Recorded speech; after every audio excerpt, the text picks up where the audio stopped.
some names flying around in trade requests. Not just Dylan Larkin, but some other stars. Dylan Larkin's boy and Michigan's own Connor Hellebuyck requesting a trade. So that is going to be in the forefront. But first, I just wanted to get an update. Again, it's from Bob Duff. This was put out yesterday, at 7 o'clock p.m. It says, per Bob Duff, Dylan Larkin trade request / Red Wings. Every indication we're getting is that he still wants a trade, and he is still sticking to his 3 original teams of Florida, Minnesota, and Vegas. And then he says, there's been some thought that Dallas might be in that group of teams as well. Reports suggest the Wild might be his preference. The Wild may also be the team most eager to make the trade right now. So... Well, yeah, because they don't have enough to actually make the trade. Yeah, so, yeah, if they accept the trade, I'm sure that they'd be, jerking it if they actually made that trade. So, much to be expected. I can't really say that I'm that surprised that this is the current state of things. And as we know, the only thing that's going to happen is nothing until the list gets expanded.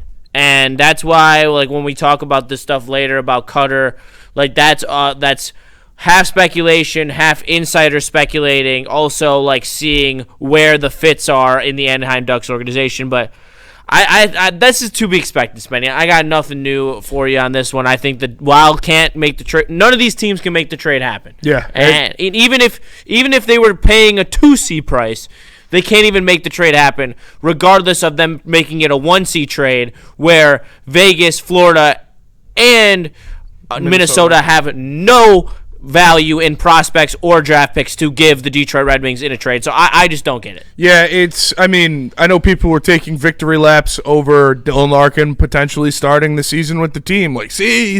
No, he still doesn't want to be here. He still wants to be traded, and he is still not working with the organization at all to improve his odds of being traded. So, the stubbornness, the diva stuff, none of that has changed since Steve Yzerman has been moved on from, and now you just don't have a GM, and you still have your captain wanting to go play with his friends. Which, we knew it. We kind of knew what it was. And again, to Justin's point, that's why you got the report of he's probably going to start the season with the club because he hasn't expanded his trade list at all. And those 3 teams cannot trade for him, at least right now, because they're not desperate enough. So it's until he expands his trade list, we're going to be deadlocked, and that's just what it's going to be. And another situation where there's going to be a trade list involved is Connor Hellebuyck, who that's the big news today. It happened about a half an hour ago. Connor Hellebuyck has officially requested a trade Good for him. From the Winnipeg Jets. This is something that's been swirling for a while. There has been rumors all offseason that it had happened, but this is the official report.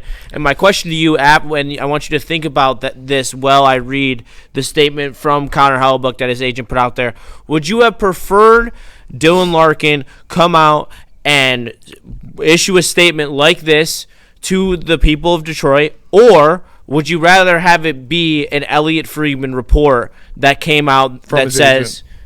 That on Twitter that Dylan Larkin requested trade. So, official statement from Connor Hellebuyck. Winnipeg has been my home for my entire NHL career, and I will always be grateful for my time here. I have never forgotten June 23, 2012. That's the day Winnipeg took a chance on a goalie playing in Odessa, Texas. I gave everything I had from the moment to prove that the Jets made the right decision. Several months ago, I privately requested a trade. I tried to handle the situation quietly and respectfully while giving the organization time to explore its options. With training camp approaching, I felt it was important to publicly confirm my request. My position has not changed, and I believe moving on is the best path for me and my family. I appreciate everything Winnipeg Jets fans have meant to me throughout my career, and I hope a resolution can be reached soon. Connor Hellebuyck. Yeah, that's pretty much the best way you could do something like this. Obviously, requesting a trade, I don't agree with it really on any foundational level, truly. But, you sign the contract, you're with the team, that's your team, that's my opinion. Forcing your way out of somewhere when the team is trying to build around you, I think is kind of shitty, even if it's like such a horrible organization. Like, you're the one who, signed with them. But it's this was the way that you kind of have to do it, I think. It shows respect to the fan base. It shows respect to the organization, to where he gave them, behind closed doors, like he said, months to mold their options, and then to go out and be like, yeah, this is what it is. I think, yeah, it shows I mean, does it really matter? Not that much. I think it just shows a little bit. They're both in the same spot. It might just show a little bit more maturity. And kind of crazy that Connor Hellebuyck showing a better, leaningness, or like a longer leash for Winnipeg management and front office to trade him than Dylan Larkin is Detroit. But at the end of the day, you're in the same spot with both of them. So I agree. I think that it's still, like, there is still something owed, though, in this situation, like, to the fan base. Like, there's going to be a time where Dylan Larkin has to address this situation. Like, he's not going to be able to avoid the media all year. He's not going to be able to avoid the public image when he's on the ice for 82 games in a season, or 84 games in a season now. Yeah. I just, there's definitely was a better way to handle it, in my opinion, for Dylan Larkin, and I know it's more difficult because this is your hometown. I just cannot agree with how, like, it was handled.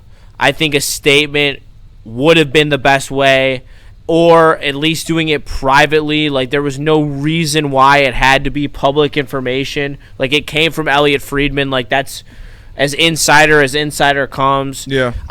There's it doesn't matter. At the end of the day, it really doesn't matter. And I want to say that, but in reality, he's going to have to say something about it. A statement is owed, and I don't agree with how he would have done it. I personally wouldn't have done it that way, considering that I have lived here and understand the people of this city. Yeah, I think so, too. And I agree. It's, obviously it's a tough decision for Dylan Larkin to make, and I think that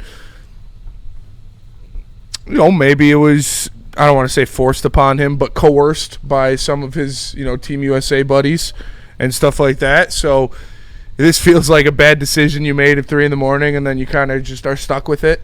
But, I mean, obviously Connor Hellebuyck showed a little bit more class in his departure and his ask. And yeah, Dylan Larkin, I'm surprised, honestly, that there hasn't been a public statement yet from Dylan Larkin about it. Like, that's the biggest thing. It's not like you do it one way or the other and it makes you a better person or anything. I'm just surprised that Dylan Larkin hasn't commented publicly or made a statement to do anything PR-wise. Like, it just, like, he's just letting himself just get, dragged to the mud day after day. And, like, I understand that it's probably not going to stop even with the statement, but it's still, you can, and again, I don't want to control the narrative at least a little bit. I don't want to, like, attack a guy too much, but, like, as a man, to go out there and to look, at least the fan base in the face and be like, hey, this is why I'm quitting on you guys, or anything.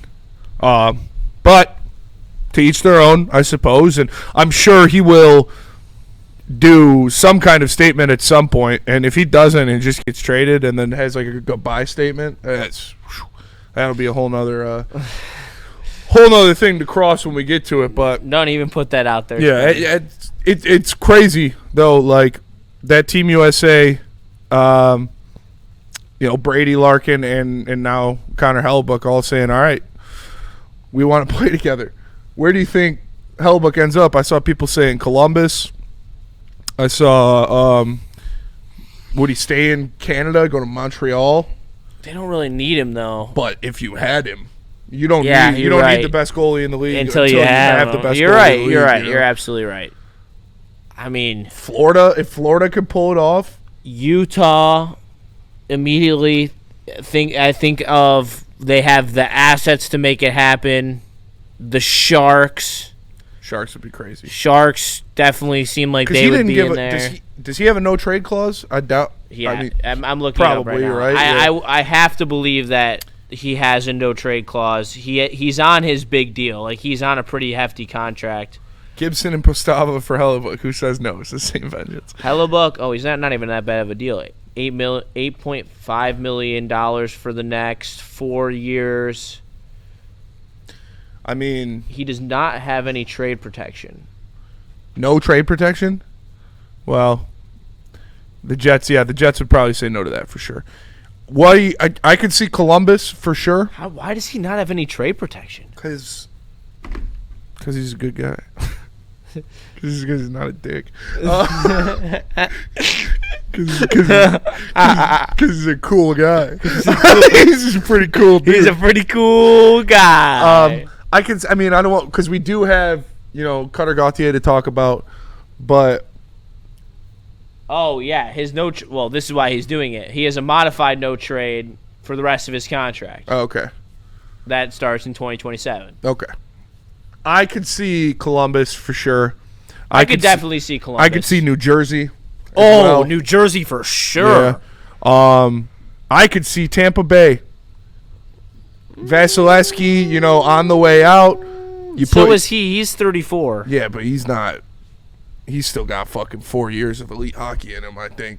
You're right. Florida, though, if they could make it happen, that would just be... How much of a nut shot to Dylan Larkin would that be that Brady and Hellebuyck both That'd go be to pretty fucking... funny. I'm not going to lie. I don't know. I mean, every single team... Maybe Vegas? Maybe Vegas. I can see Vegas in there. Edmonton? Oh, yeah. Edmonton's going to be in the market for sure. Well, see, he's already living in Canada, too, so I think that makes a difference. Every single team in the NHL is going to... They're going to call on Connor Hellebuyck. Oh, for sure. So... It's just whoever Any can team make that's it. even remotely in the competitive stratosphere of trying to Whoever win. can make it happen. Yeah. Edmonton would be crazy. They would literally win the Stanley Cup. That'd be sweet. That would be cool. I mean, I want to see McJesus get one. Yeah. At least one. For sure. It would be a crime to the sport if it's all, Lake of America, not the Lake of Ontario, all that stuff. But I want to see McDavid win one in Edmonton. Yeah, I don't want to see him leave and then... Because he's going to leave, he's going to win one somewhere else. Yes. Like, he's going to leave, and he's going to go and partner up with somebody else, and they're going to win a Stanley Cup. But I'd like to see him win in Edmonton. Dallas, says Duncan Stewart. They got Ottinger, and they signed him to a lot of money. Yeah. I don't think that they'd also bring in Hellbyuck. Vasilevsky is much better than Helly, LOL. I mean, maybe a little bit. I don't know about much better.